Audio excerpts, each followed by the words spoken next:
Keralo hayangem bidungem pala melam lo miksi di mo kumapeka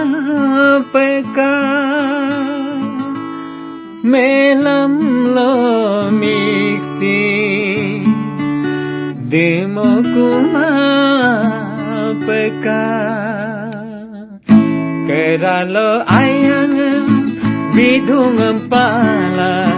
melam lo miksi di mo kumapeka keralo no mamel turmango empala melam lo kabgong sumo kumapeka keralo ayangem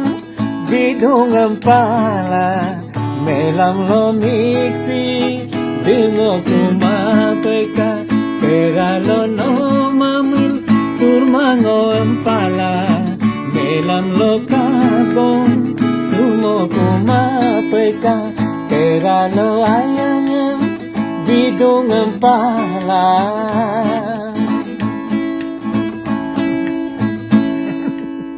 sisangem ayangem mengila meyem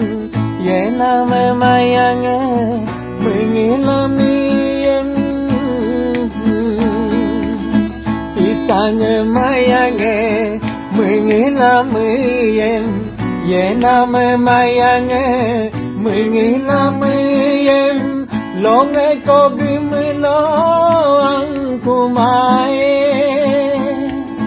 longe ko gimlo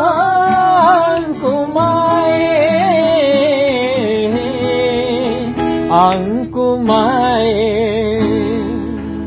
keralo ayangem bidungem pala melam lo miksi di mo kumapeka keralo namami turmango empala melam lo kago sumo kumapeka keralo ayangem bidungem pala